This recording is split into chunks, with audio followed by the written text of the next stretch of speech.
Hi everyone. Yeah, I'm Kylie Baker. As Peter said, I was a student last year in ESRM 200. I'm a third-year environmental science student, and I went abroad in the fall in Costa Rica for a sea turtle conservation internship. So I'm going to be telling you about that today. So my mornings could look like this. It would be sunrise, 6 a.m., absolutely gorgeous, releasing the little baby sea turtles on the beach, and just beautiful and warm and sunny.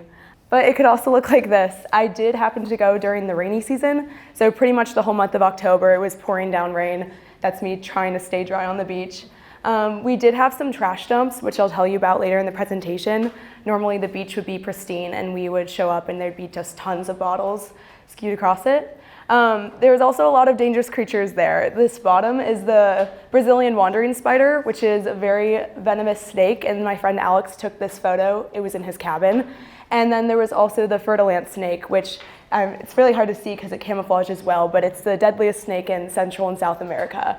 And yeah, so a lot of good and bad there, but a very wild environment. So I was at Osa Conservation, and if you're wondering what that is, it's a nonprofit dedicated to protecting the biodiversity of the Osa Peninsula. So it's a biological station, an hour's very bumpy car ride away from the nearest town, and then a 30-minute hike to the beach. And so you can see in this photo, it's just surrounded by very deep jungle, so it was a very remote area. And it was pretty big as biological stations go. I learned that they had programs in restoration, there was marine life, wildlife, sustainable farming, and I was on the sea turtle team. But the Osa Peninsula is this really remote corner of Costa Rica. Nat Geo actually calls it the most biologically intense place on Earth because 2.5% of the entire planet's biodiversity is in this tiny little fraction of the total surface area of the planet. And so there's just a biodiversity hotspot, a lot of life there. And we were on the southern end facing the Pacific. All right, so I'm gonna tell you a little bit about why sea turtles are important. There are 7 different species of sea turtles. We mostly dealt with the olive ridley. That's a photo of it on our beach, and then the green sea turtles. I was on the team. There was around 5 of us at a time. We also had some help from volunteers. And sea turtles are a keystone species, so we really wanted to protect them, especially because the beaches that we protected, which was Piro Beach and Payapero, we got a lot of activity, and we wanted to ensure we would keep getting that activity. So sea turtles are important because partially they maintain productive coral reefs. The hawksbill sea turtles forage on marine sponges, and these sponges compete with the reef for space, so this allows the productive reefs. They can control prey populations. The leatherback sea turtles are top like jellyfish predators, so this is a top-down way to support fish stocks so that we're not eating the larvae and the fish eggs, it's allowing them to thrive. They can provide a ton of nutrients to the beaches. The unhatched eggs are a really concentrated source for nitrogen, phosphorus, and potassium, so they not only support the marine habitats, but also the terrestrial. They have a lot of predators that they help out. The hatchlings on the beach, there could be coatis, raccoons, wild dogs, seabirds. Once they're in the water, they have very slow growth rates. It can take up to 10 years. So in that time, a lot of reef fish could get at them. Once they're adults, it's really just sharks and killer whales, but still they interact with a lot of populations and species over time. But they can also aid other creatures. For example, if they come up to the surface, some seabirds could be on their shell and take a little rest stop. They could protect schools of fish that would come around there and maybe try to be a little protected from different predators. And they can also transport epibionts across the ocean, if any barnacles attached to their shell, so that would stimulate genetic biodiversity. So yeah, there are a lot of interactions with different animals, and that leads them to be a keystone species. But they also have a lot of threats. All of the species are at some form of risk for extinction. The main issue is irresponsible fishing. As you can see in this upper right photo, there's a thing called bycatching, where the fishers will just drag nets across the ocean and just catch whatever's there. And this can kill hundreds of thousands of sea turtles a year. So that's a really big problem. We also dealt with a lot of the oceanic pollution. They can be entangled in plastic bags, like disposable masks. It's actually estimated that 52% of all sea turtles have ingested some form of plastic because it can look really similar to jellyfish or algae, different foods that they eat. It's kind of hard to see, but this upper left photo was one that we took on our beach. They're kind of camouflaged, little sandy turtles, but we were releasing them as they were crawling by all of this trash that had come in that day. I thought that was a really important photo to include, that juxtaposition. Coastal development and light pollution go really hand in hand. Any urban development and seawalls can really disrupt the nesting habitats and the vegetation and dunes needed for the turtles. And then with light pollution, once the turtles hatch, they follow the brightest light source. So it's supposed to be the moon reflecting over the ocean, but this could also lead them the opposite direction to maybe parking lots or roads, just going not where they need to. Poaching remains an issue. We dealt with some poachers on our beaches, anyone trying to steal the eggs or maybe grab some turtles for the meat and for food. They also can maybe use the shells for jewelry. It's very illegal.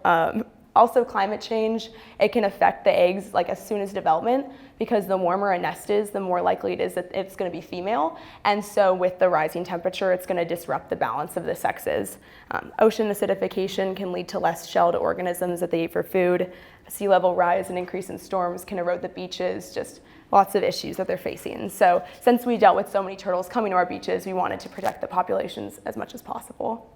So a little background on the sea turtle life cycle and how they nest. They have a really cool thing called natal homing. So first they'll, after 2 months of development, come out of the nest, crawl their way out, go into the water. There's a thing called like the lost years, which is their juvenile to adult stages of development. We don't have too much data on that. They'll then be in like their breeding and feeding grounds, and then once turtles are ready to nest, the mothers will actually travel up to thousands of miles across the ocean to come back to the nest that they were originally laid on. So it's a really cool process, and so we didn't want to disrupt that if we were getting generations to return to our beaches. So the mother would then crawl up out of the water at night. They do not feel comfortable on land, and they can't really see or hear very well, so they would try to come up and kind of get in and get out. So they would crawl up to kind of a higher point on the beach, dig and like lay the eggs, cover the nest and camouflage it, and then return back to the water. And then that camouflaging is the only parental care that sea turtles ever receive. They're really just on their own from the second that they crawl out of the nest. So the main jobs of the sea turtle team, we did the morning census. We would leave for the beach at 5 a.m. It was a little rough to get up to.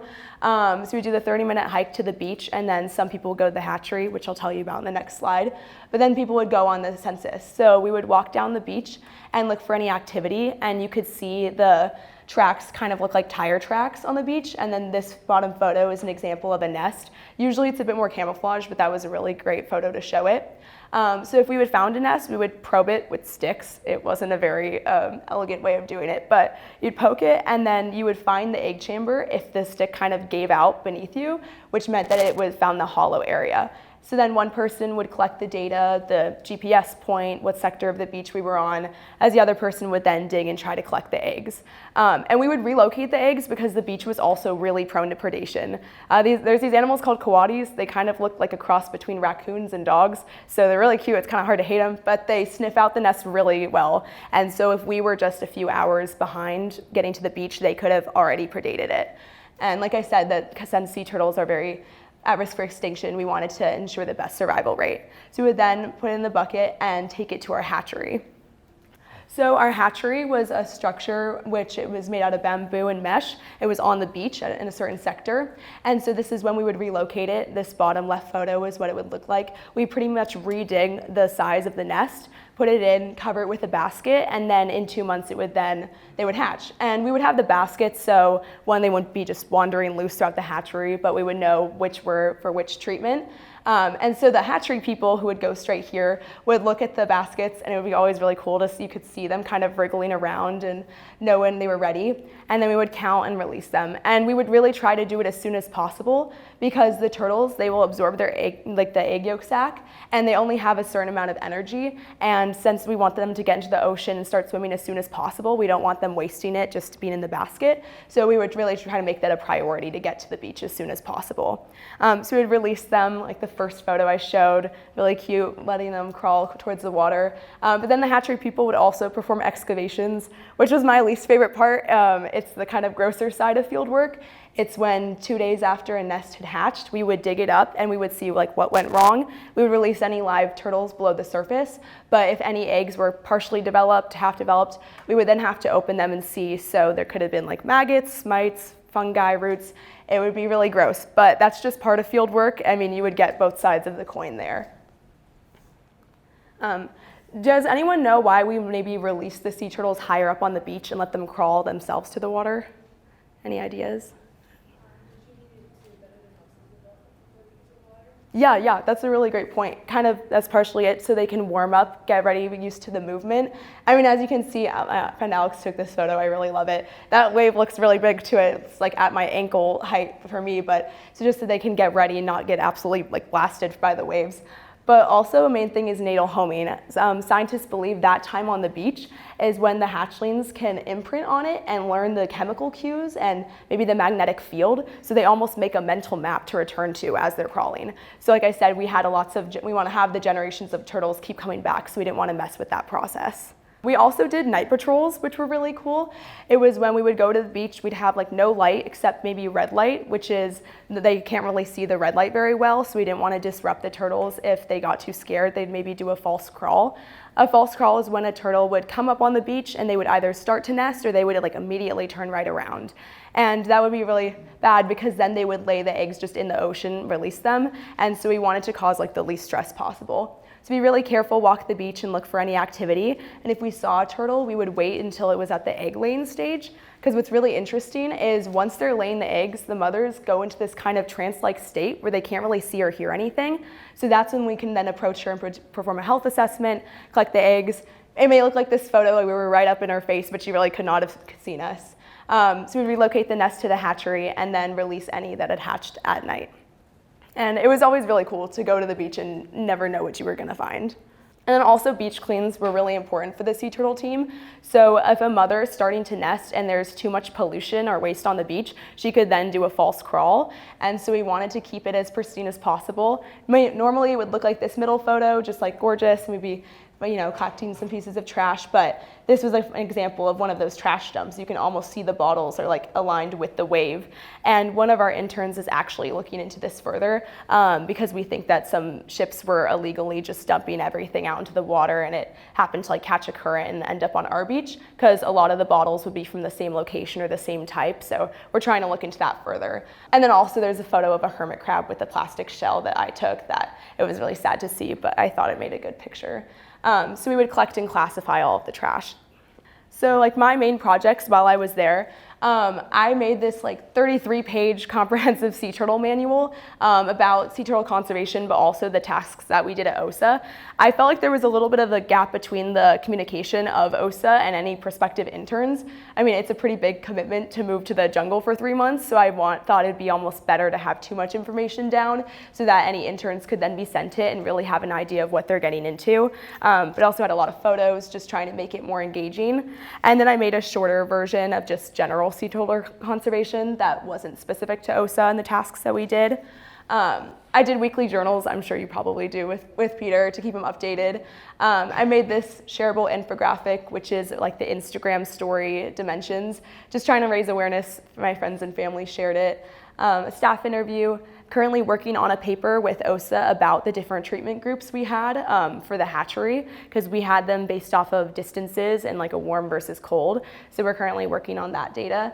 And then I also published an article that ended up in Field Notes. So it was really cool, and I got a lot more into the scientific communication side of things and the writing, because I realized that's very important. I mean, a lot of us are environmental science, and so maybe steering more clear of the social economic end, but just having that, like having that skill is really important, because then you can have some really valuable data, but unless you have a great way to share it and engage the public, it'll have much less impact. So finding ways in different forms of media to do that. So I know you guys know a little bit about nature interaction patterns, but it's pretty much, anything can be on a scale of wildness. I always think of it as you can be watching a sunset, and that could be, over the Seattle skyline, or the photo I took of just this really remote beach in Costa Rica. And then this connects to the environmental generational amnesia. If we only have the Seattle end, how would you know about or even care enough to protect this beach in this other end of the spectrum? And I mean, this definitely affected me too. I'm from Seattle. I really love this city. I remember being in the class last year and being like, how do I balance my love of the city with nature? But not until I kind of left and came back did I realize how much that impacted me along with all of my peers. And so just if my writing could maybe act as a way to show a different end of the spectrum and provide that awareness, I'd feel like I was doing my part. So in these weekly journals, Peter was noticing in my writing these interaction patterns and asked me to create a full document writing it out. And so I'm gonna just read a few of those for you today.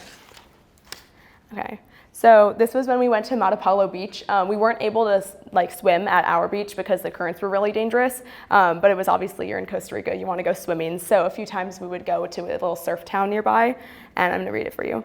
I was grateful and appreciative to enter the water, as the beach I'm near, Piro, is far too dangerous to swim at. The water was so warm, warmer than the shower water at the station. The visibility was poor, so there was always a slight fear of what wildness may lie beneath the surface. I'm taking a risk entering the water. A creature may approach me, or the waves may suddenly strengthen, but I deemed it was worth the risk. Swimming the ocean was important to me. I closed my eyes and laid back so my ears were covered, all sounds blocked but in tune with the current and whims of the tide.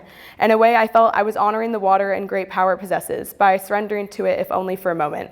I was at a great edge where the Pacific meets the tropical rainforest. Two macaws flew overhead to solidify this idea. This was a collision of life, and I was lucky to place myself at the crossroads. This happened in my second week, and so that was when I was really just taking it all in, and seeing the ocean versus a tropical rainforest while swimming was just amazing. Another one, this is the restoration plots I'll tell you about. So carving a trail through a wetland. At 6:30 a.m., I went with two other interns to collect data on bat boxes, shed-like structures in the middle of restoration plots that mimic bat cavities. We forged a new path through tall grasses that reached my shoulders in height. Each step was a surprise, as I did not know whether I would find solid ground or sink deep into the mud. Golden silk orb weaver spiders were plentiful, with complex and large webs right off the trail. Their silk is extremely strong, and I twinged the edge of one, curious about the material, but not wanting to get too close and tempt the spider. The leaves sliced at our pants and sleeves, adding small cuts to my hands, which were uncovered. The cat's claw plant, quite aptly named, snatched at our clothes, with thorns passing clear through my pant material and sinking in my skin. The sun beat overhead, and we forged on. Obviously not my favorite experience, but it was still really cool and very immersive. And then this was just a very random occurrence. I got hit by a stick that a spider monkey threw at me, so I'm gonna read that to you. I did not expect to check monkey assault off my bucket list today, but anything can happen in the rainforest. While walking back from the morning census with Alex, we saw and heard the rustle of branches directly off the trail, a good indicator of monkeys. We see at least 5 spider monkeys climbing up the trees and going over our heads very close. We mutually observed each other, and Alex and I continued our walk. Suddenly, my left shoulder was hit with a stick, and I let out a yelp. I mentioned that the monkeys sometimes rain down branches and fruits to scare off any people below when they feel threatened. I didn't expect to be the recipient of one. I gazed up at the spider monkey and commended its impeccable aim. It dangled over us, held by only its long tail. Alex and I went on our way, me a little taken aback that I'd had such a direct interaction with the creature. Welcome to the jungle.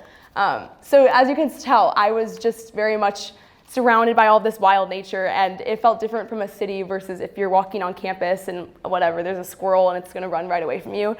Here the animals weren't very used to humans. They weren't afraid, and they were willing to challenge you back a little bit. And even though that could be a little scary or intimidating, it felt like I was almost kind of put in my place, and I felt like I was just a part of this complex ecosystem. I wasn't valued any higher than these spider monkeys. So yeah, I'm just going to tell you about more of what Peter and I are working on and some lessons I learned. Yeah, so we're working on a document about these nature interaction patterns, hopefully to then maybe be used in an educational setting, find ways to spread more awareness about protecting and preserving the wild. If people don't know about it, how will they care about it? But yeah, when I came back to Seattle, I had a kind of a shift in my perspective. Seeing the different, gardens and parks, I still love it, but it just felt a lot more manufactured and almost inauthentic in comparison to how preserved Osa was. And I would hope that all of us would have that feeling at some point and that gratitude for the very wild nature. A kind of big tagline that I used to describe it was I was humbled before nature. I mean, with the restoration plots with the monkeys, but I wouldn't have wanted to have it any other way because it really did shift my perspective and make me more appreciative for this nature. And I wanted to say how much your perspective can really influence experiences. If I had focused on all the negative, I could have had a really terrible time, but just trying to stay open-minded and really make the best of it. And that allowed me to meet so many cool people and just have the best fall quarter ever.